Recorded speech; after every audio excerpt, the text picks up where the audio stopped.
Welcome to Ask Pastor Tim with your host, Tim Jones, Kingdom Ambassador, Spiritual Advisor, and Purpose Advocate. We're here to present wisdom, knowledge, and understanding on important topics through conversations that matter. Our goal is to answer your questions about purpose, destiny, relationships, mental and emotional wealth, human potential, and many other important subjects. We invite you to ask a question, share a thought, or suggest a topic for us to address. Follow us at Getting Clear with Tim Jones on YouTube, Facebook, and Instagram. And don't forget to kindly like, share, and subscribe to our channel. Hello, and hello. Good evening.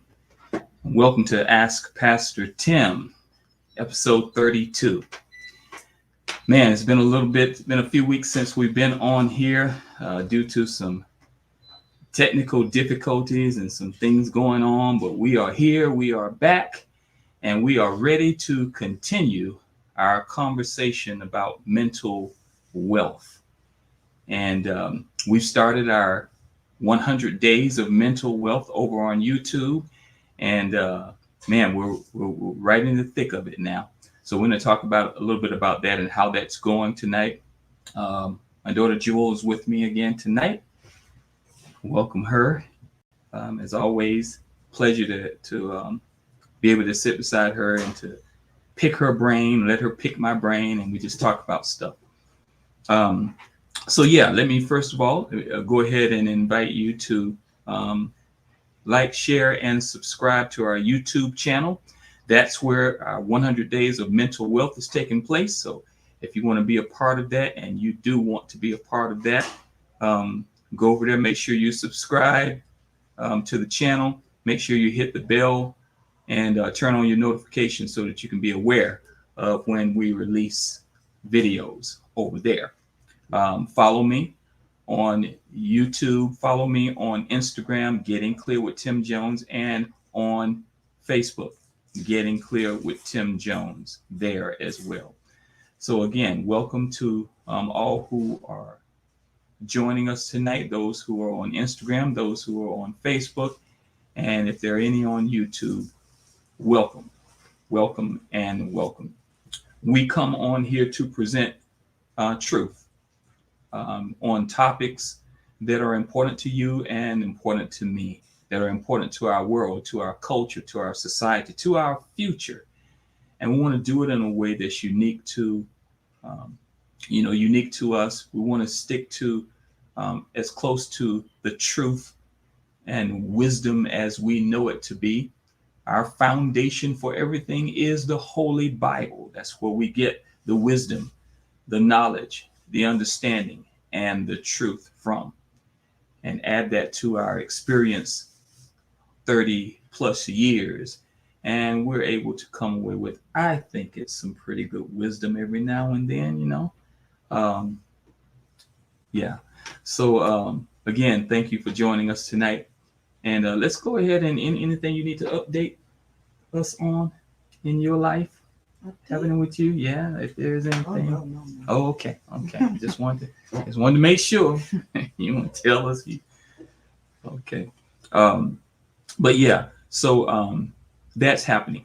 As I stated, we have begun our 100 Days of Mental Wealth on YouTube. Mental wealth is a state of mind that is populated with and supported by words that elevate and lead to health.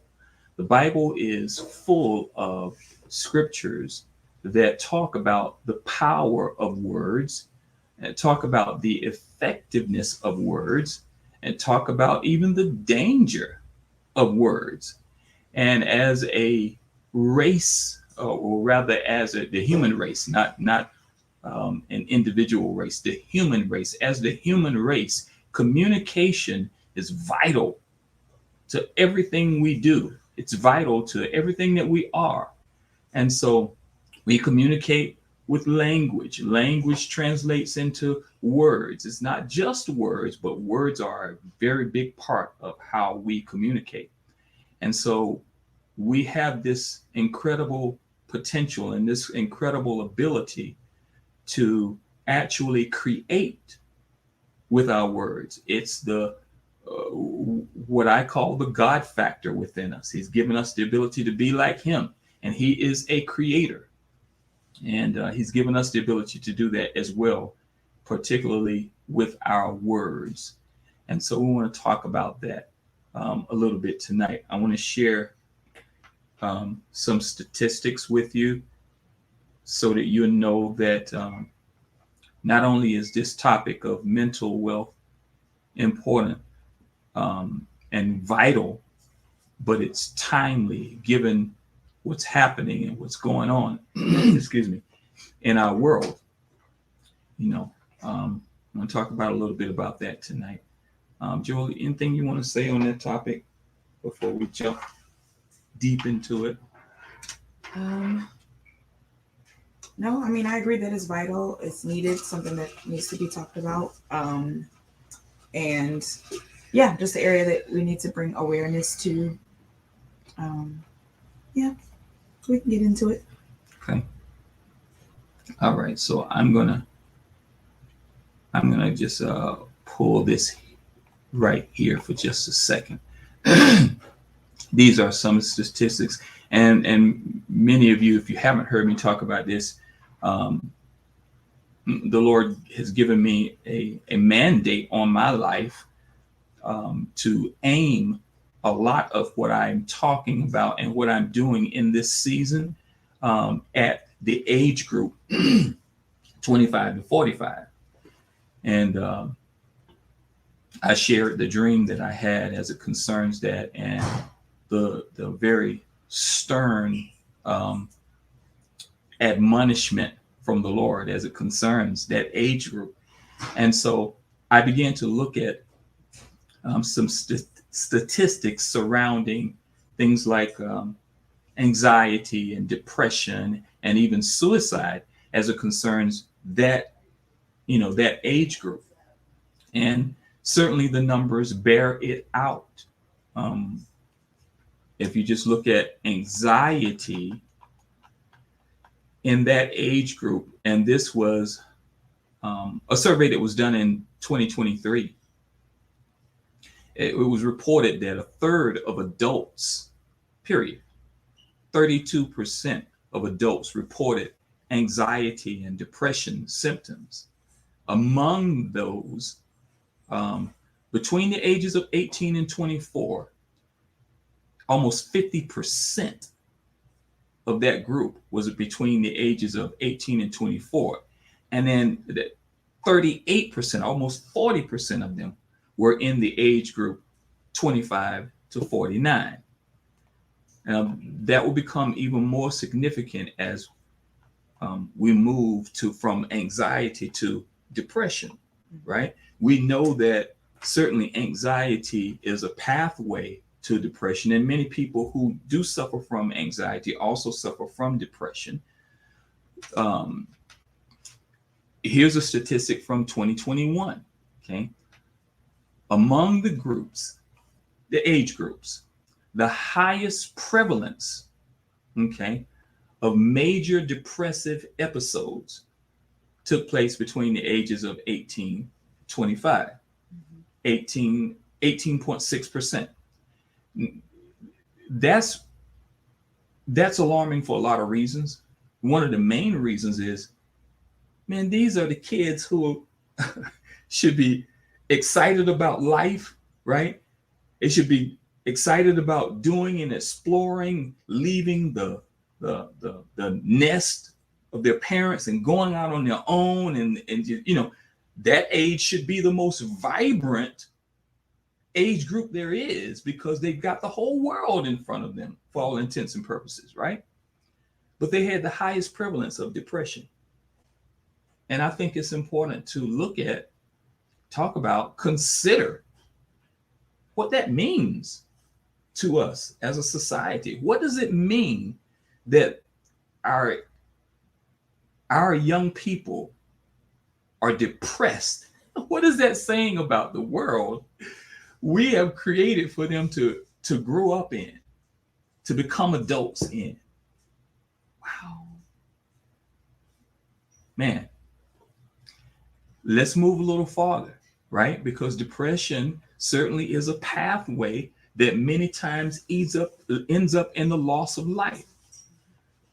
Now watch this one, and this is also from 2021. Wow. So here's the age groups, and I'm gonna look at, well, let me just give you the numbers, right? It has 10 to 24, 25 to 44, 45 to 64, and then 65 and above. And these are those who committed suicide, took their lives, gave up. They moved from being depressed to being absolutely hopeless and gave up, right? Between the ages of 10 and 24, 8.4%, over 7,000, 7,100 suicides in that year at that age group. Okay. 25 to 44, the age group I'm aimed at, 16,724. Okay. They had an increase. 45 to 65 to 64, 14,668 suicides.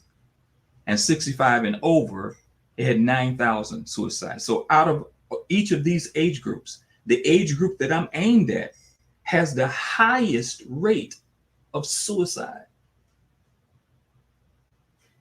Right? When I looked closer at that, I started to understand a little bit more about why God aimed me at that age group.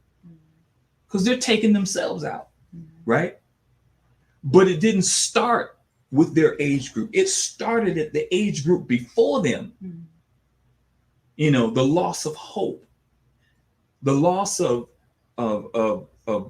you know, potential, right?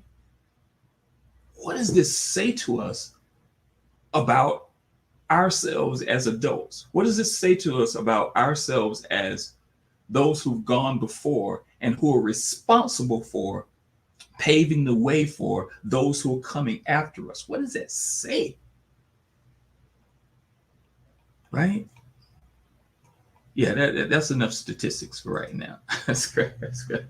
It's like, wow, man.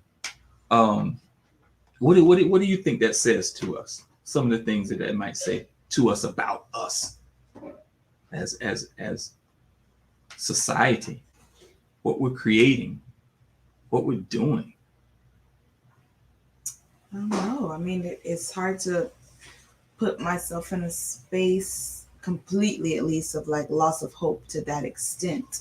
But, you know, the trajectory makes sense as far as anxiety and then depression and then suicide. I think if you can't imagine yourself completely giving up, you can probably see yourself in a space of having anxiety or experiencing some level of being sad or feeling, you know, depressed, even if you don't consider it clinical. And so when I think of times when I'm in those spaces and what society might contribute to that, I mean, a lot of things I think are coming at you really fast in today's society. And when you look at social media, it's only highlights. And so you get into spaces of comparison. I think there's a race to like figure out who you are and what you're supposed to do. And, you know, feeling like you're behind when you look at other people and just many, many different things. Obviously, there are a myriad of different things that people can go through and upbringings and traumas and things that may contribute to why somebody is depressed or has anxiety. But overall, I guess when I think of like society, that's what I think of. I think of like a rat race, and I think of like just trying to be and prove and figure out who you are. And if you are just out of touch with that, and don't know maybe you don't know where the sadness comes from. Like you don't know, you just can't get rid of it.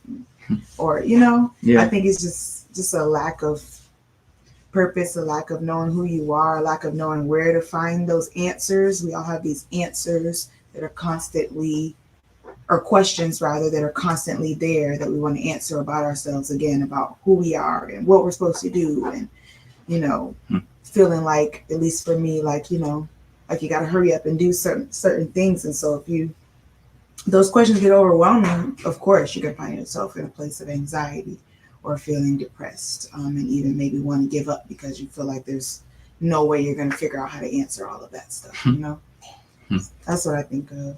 And then the pressure of that word you use, comparison, Mm-hmm. and it's like, how do you how do you how do you keep that thing from working its way into, you know, the deepest parts of you, Yeah. when everything you see on social media, it is a comparison. That's exactly what it is. Mhm. Compare my picture to your picture, compare my good time to your good time, compare, you know, it's all comparison. How do you fight against that? Yeah. Um, I mean, personally, I just have to disconnect, you know, sometimes. But I know that we use it a lot for sometimes business, or you know, it's part of, you know, if you're off, sometimes you feel disconnected because you're not, you know, hearing about the latest event or the latest whatever things that Yeah. are going on. Some people use social media for news at this point. um, you know, I think to the best of your ability, limiting is how much time you're on there, maybe how much you're interacting, maybe you're posting, but you're not necessarily sitting there scrolling through other people's stuff. Um, and then ultimately, I think it's just what you're feeding yourself has to outweigh what it is you're intaking from there, and Okay. that could be a big thing if that balance isn't there. Um, something to combat, you know, everything that you're receiving, that you're taking in. Yeah, yeah, yeah. That, I think that's a real key. The assuming the managerial position in your own life. Yeah. You know what I'm saying? And rather than letting other things and other people manage you, manage your emotions, manage your thoughts, Mhm. you assume that position as the manager of your own emotions, Mhm. the manager of your own thoughts, the manager of your own, you know, what you intake, without um, an intentional plan system that you live by. I think you are susceptible to, you know, what has been termed as influence operations. And I look at it as so much bigger than just the influence operation, because it's huge, right? It goes from just someone who could be in a basement doing something, trying to, because they want to influence or they want to start a revolution, right? It could be the person in the basement, or it could be somebody in the White House, or it could be someone, you know, in it could be a group in closed door, behind closed doors, and in rooms that nobody else knows about, who are making decisions about your life, right? And they're making decisions about your life by um, directing suggestive material and subjecting you to it. And the reason, how did they get to subject you to it? Through social media. You know, they don't have to go where, they don't have to get you to come to them. They just go where you are, you know, and they begin planning and scheming through things that we see, videos. You know, I mean, I don't want to start talking about influence operations because that's just so huge and it'll take us somewhere else. But that's the reality of it. Is a lot of social media is really influence operations in operation. Mm-hmm. You know, um, but yeah, okay, okay. So I'm gonna let you ask some questions now because I will keep asking you questions in it. I mean, you could ask Okay, questions. I don't okay, really all have right, one. all right. That's cool. That's cool. Because you know, moving from that comparison thing now, we talked about uh, taking the responsibility of being the manager of your own emotions. Mhm. Okay, man. If there are any of you out there who are in chat, or if you want to type something in the chat, type "I must manage my own emotions." I must manage my own emotions and thoughts. Okay, that is paramount, to manage your own emotions and thoughts. And to do that, you have to have a system. You have to have a way of living, a way that you do things, a way that you position yourself in every day, a way that you get up every morning and begin to order your life. You have to be in control. I don't like using the word control. You have to be in a place where you are the greatest influencer of your own life. You know, come on, influencers is all over the internet, right? Influencers that, you know, thousands and hundreds of thousands and millions of followers who are following influencers, right? But how about you be the main influencer in your own life, right? Yeah. So moving from that to that place. Now, how do we begin to manage? How do you begin the process of becoming your own manager, right? I believe that in order to do that, you have to begin to, you got to go on a quest. You got to discover some things, right? Without having the right knowledge, you can't be a manager. Managers have to know something, right? They have to be in possession of certain principles that they use to not just manage, but to encourage, inspire, and motivate others as well. That's a part of management, right? You don't just be a manager of one, but you have to begin your management quest by being a manager of one, because you can't manage anybody else if you can't manage yourself, right? So becoming that manager of one to manage my own emotions starts with me going on a quest. So what do you think I mean when I say go on a quest? What does that raise in your mind when I say that, go on a quest? I'm gonna take a drink of water. What does that raise? What do you think I mean when I said go on a quest? I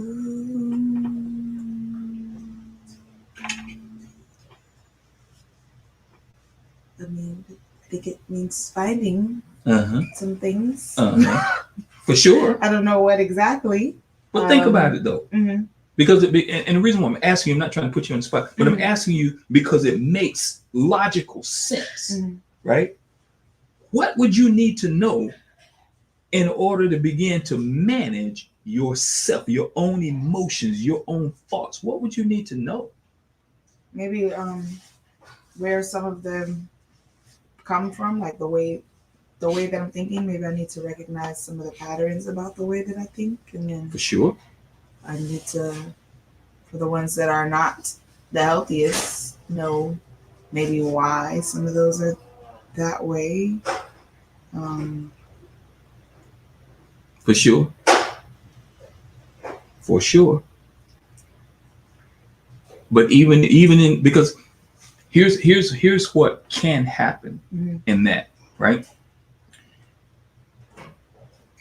If you start going down that road of trying to find out or discover why you act the way you act, or why you feel the way you feel, or why you do what you do, you know, if you start going down that road and you're going down that road without the right knowledge, without the foundational knowledge, you enter into, you may as well just go on social media. Got it. Why do I say that? Because social media is a judgment zone. Right? It's a judgment zone. You put yourself out there, you're going to be judged. Yes? If you start walking down the path to discovery in terms of why you do what you do, or why you feel what you feel, or why you think what you think, without knowledge of who you are, you're going to judge yourself. You judge yourself. You know why? Because you're going to be looking at all of the things that are wrong with you instead of looking at all of the things that are right. Got it. So before you can even begin going down that road, you got to know what's right about you. Does that make sense? Yeah. Right? Because then when you want to judge, you've got this truth right here. And that truth becomes like your plumb line, You always can come back to that truth, to a realign. When you need to realign, if you get off, if you go down there and you enter into a place where you get emotional or get in your head or get in your flesh or get in, feelings or whatever, right? You can always realign because you got this truth. Without that truth, you don't have nothing to realign to, right? And that's how people move from anxiety to depression because they don't have anything to align themselves to. Yeah. You see what I'm saying? The truth is that every human being has a reason for being on the planet. Now that's the truth. Okay. That don't mean nothing to you until you discover your reason for being on the planet. then it really means something to you. Up until that point, it's just something you heard me say, right? And you may even subscribe to it, but until you know why you're on the planet, it really can't mean what it needs to mean to you. So that quest has to do with you discovering who you are. Mm-hmm. What did I come? Whoever I am, I came here as this person. I need to discover who I came here as, not what my life or my situations or my circumstances has made me into. No. That's who you became because of your circumstances, situation. No, who were you before anything? Right? Who are you in the raw? Right? See, people don't ask questions like that. Yeah. They don't ask themselves questions like that. That's what I mean when I say go on a quest. Discover what's right about you. Then you can better evaluate, what may be wrong. Does that make sense? Yeah. Because then you got a foundation. Can I say this? That those of us who have struggled with whether it's anxiety, depression, or even suicidal thoughts. I've had deep depression. I've never had suicidal thoughts, but I have thought in my mind how I have reasoned in my mind how someone can come to that place. Because if you just let your thoughts continue to go, that's where they're going to go, right? So I can see how someone can get there. I've just never been there because I've never allowed myself to go to that degree. You know what I'm saying? Because I've always had something, some plumb line. I've always had some truth that I could realign myself with. Right? Part of my testimony, those of you who've heard that before, my deepest moments of depression came in a time when I really wasn't walking with God at all. Right? And so if I didn't, I at least knew that he was a presence. I knew he was a presence. Okay. And so in my deepest time of despair, in my deepest moment of confusion and uncertainty, I called out for the presence that I knew. Now, if he hadn't responded to me in that moment, I don't know if I would be sitting here today. You may not even been born, right? But he did respond to me, right? Because he is truth, and he gave me something to align to. I said to him, I don't like my life. I don't like what I've seen, what I've heard. I don't even like you and what I know about you. I don't like it because the people that represent you, I don't like them, right? I don't like what they, and that was my conversation with God. And I said, unless you can show me that there's more to this, I don't want any part of it. And he very vividly spoke into my heart and said, there is more. And when he said, there is more, I said, okay, show me. And from that day to this day, I have not stopped seeing the more. I've not stopped growing. Not for 1 second have I stopped growing. And I don't say that as something that's boastful or anything like that. I say that because that's how real truth is. When you are exposed, when you are truly exposed to truth, when you don't have nothing else to how do you say, to rely on, nothing else to do, when there's nothing else, when it's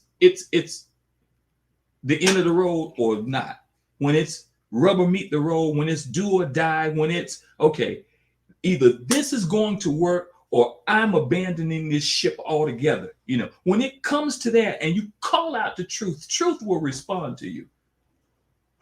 Yeah. There is no way, I just can't see that a God who not only loves you, not only created you, but actually designed you to be a success in the earth, sent you here for a very particular reason with an assignment. There is no way that that same God could turn his face from you when you need him the most.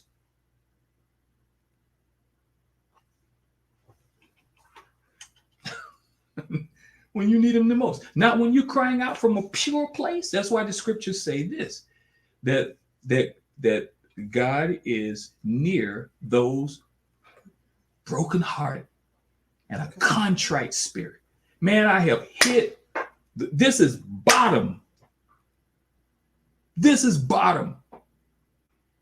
When you hit that place with God and you respond out of the purest organic place in your life, he responds to you. And that's what happened to me.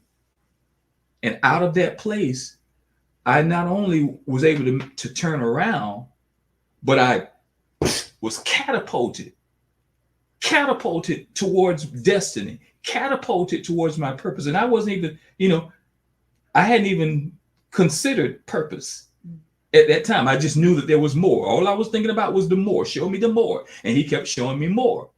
And eventually that more led me to a man that began to speak to me about purpose and began to talk to me about things that had been happening and was going on the inside of me that I didn't have words for. And he had words for them. And so here we go, right? So I'm saying the things that I'm saying, not because, I think or I read or I heard someone else. No, I've experienced this stuff. I know that words are powerful. I know that words can heal. I also know that words can maim and wound. And I also know that we have the power to choose which ones we're going to use and when we're going to use them. I also know that we have the ability to frame our future and shape our destinies with what we're saying to and about ourselves. Yeah. I know it because I've done it. And I still do it. Okay. Out of a place of deep depression, I began to speak and declare things over my life that today I'm walking in. So this 100 days of mental wealth, man, is not just something that we just threw together. Let's see. I think that'll be nice. That sounds good. I like it. It's catchy. And no, this is to save somebody's life. This is for healing for somebody. Somebody needs to be healed. A lot of somebodies need to be healed, right? A lot of somebodies need healing, right? And one of the ways that you do that is you begin to open your mouth. You go on a quest to discover who you are, and God will show you who you are. He just will. But you do have to develop the ability to manage. Mm-hmm. Manage your intake. Mm-hmm. Right? Yeah. And it's going to get even more important, paramount to be able to do that. One of my friends sent me something here today and said, pray, pray, pray. It was about the satanic ministers who have made their vie to get in the schools, just like chaplains, as chaplains. As a matter of fact, there's a There's legislation, there's laws that they're considering even now.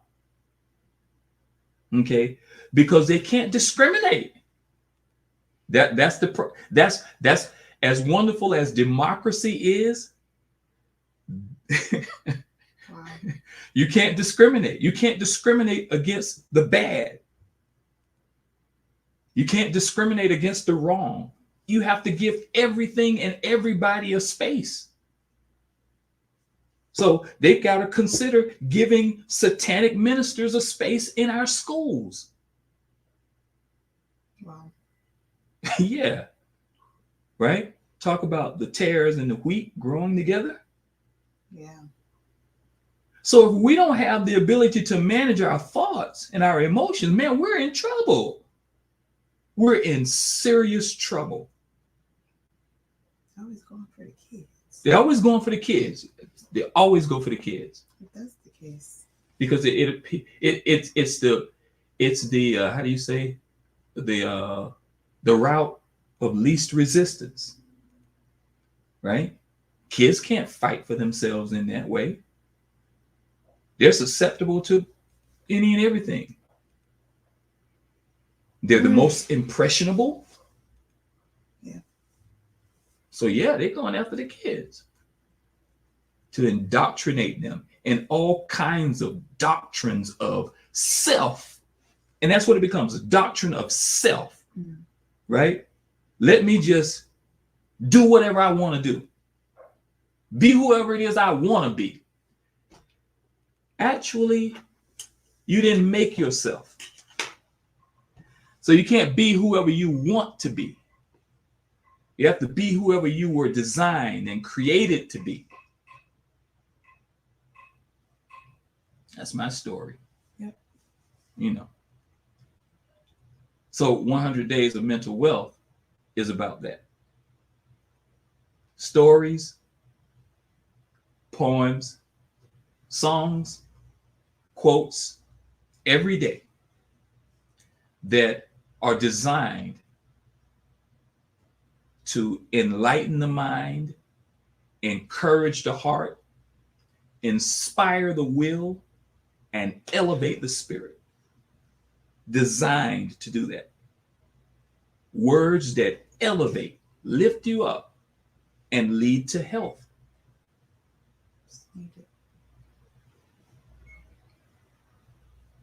I think it is vital in this moment.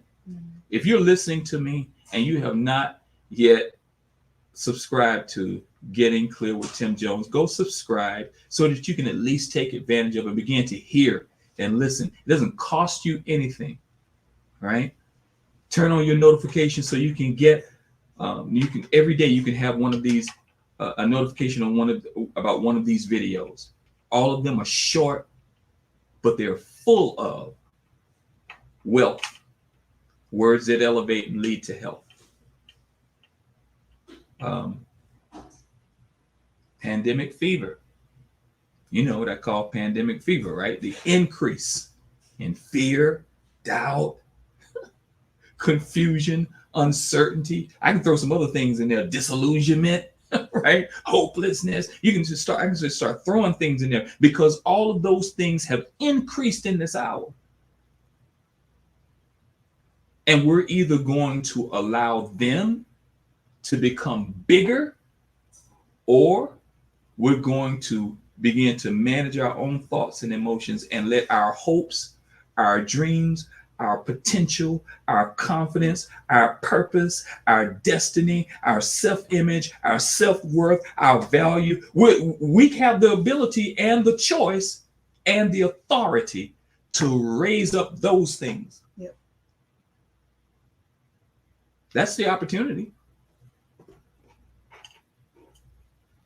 Right? That's the opportunity. So I'm super excited about the opportunity to do that because, again, I know I've lived this. I know what it does. I've got pieces that are over 30 years old. I still get excited about them because they're so organically rich with enlightenment and encouragement and inspiration and elevation. Simple, right?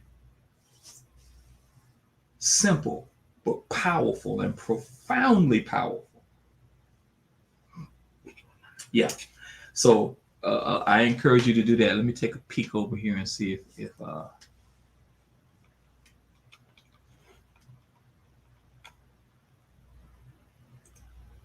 right, no comments there. All right, cool. Let's take a peek over here.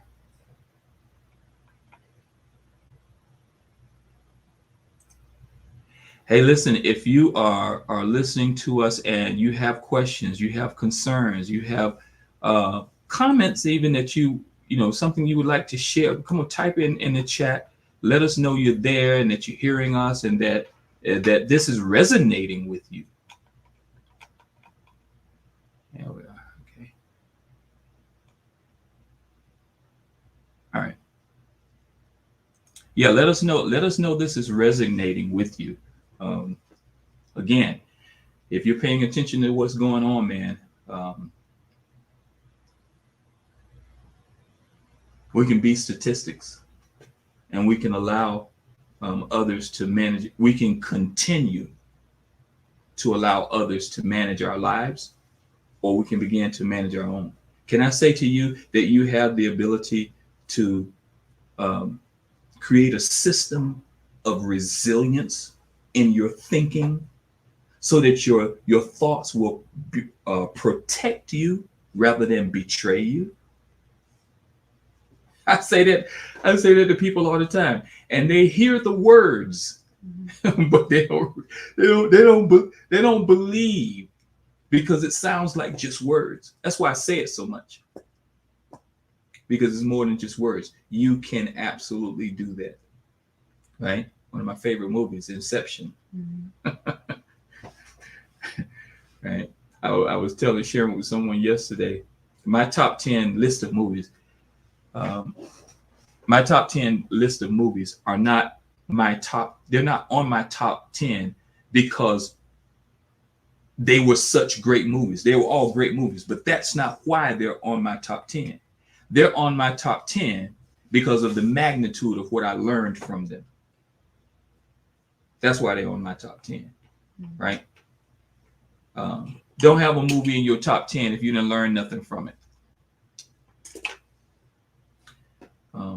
So yeah, anything you want to say about that? Anything I've shared? I talked a lot. Nope, it's one of those days for me, so I just need to make sure my thoughts aren't betraying me. Hey. Listen, this is, I have to do this every day. I really do. After 30 years, I still have to do it every day. It's not like I got it all stockpiled and I'm just living off of the stockpile. No, I'm not living off of the stockpile. Every day I refresh this because it's necessary, because we get new things. You're in a new situation. You're in a new time in your life. And with every new season that you come into, new challenges also come with that season. So I've got challenges that I'm facing today that I didn't face 5 years or 10 years or 20 years ago. So I need resilience that is relative to what's happening in my life right now. Yeah. Right. I need wisdom that is relative to what's happening in my life right now. I need understanding relative to where I am, what I'm dealing with, what I'm going through, what's happening in my world, right? What I'm having to face, the choices I'm having to make. I need relative wisdom and certainly relative understanding. You can have a reservoir, not a stockpile. A reservoir, not a stockpile. I love it. Absolutely. Absolutely. Absolutely. So, and we're going to continue talking about this topic. We'll be talking about other things, but we'll always come back to this topic, particularly throughout this 100-day journey. I'll share stories on here. I'm not going to share any on here that's a part of 100 days because I want you to be a part of 100 days. But I'll share some. I got a lot of stories, right? And like I said, I've been doing this for over 30 years, so I don't have a limitation when it comes to stories I can share as to how this has played out in my life and in my family. And I'm concerned, though. I'm really concerned about the future. I'm not concerned about my future, right, but I'm concerned about the future. I'm concerned about your future if you don't have a system of resilience. I'm concerned about your future if you don't know who you are. I'm concerned about your future if you don't know why you're on this planet. I'm concerned about your future if you don't understand your gifts, your talent, your abilities. I'm concerned about your future if you have a misrepresentation of what love really is. I'm concerned about your future if you don't understand what confidence really is. I'm concerned about your future if you have a false sense of success. I'm concerned about your future if you're chasing after money and not after purpose. I'm concerned about your future if you're in a relationship and you don't know why you're in it. I'm concerned about your future. And so, yeah, I think that's all I want to say about that at this point. I do the what's his name, Forrest Gump thing, and that's all I got to say about that. Yeah. I'm concerned about your future. I hope you're concerned about your future. And I hope you're concerned enough to recognize that you're in a moment in time when not only must you recognize truth, but you have to respond. You got to do something in response to the truth that you have recognized or realized. If you don't do anything with the truth, then it's just like the truth was never there. So my prayer for each of you is that you would come into the realization of truth and that you will recognize that you must respond accordingly. You must do something to shift your life, to pivot your life so that you are where you need to be when you need to be there. Even more so, so that you are who you need to be when you need to be there. All right. All right. That's all we got for tonight. Thank you again, Jewel, for joining me and contributing to this conversation. Your input and your insight is always invaluable to me.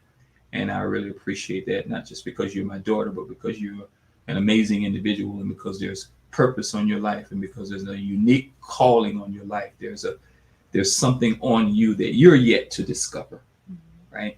Your mom and I have seen it.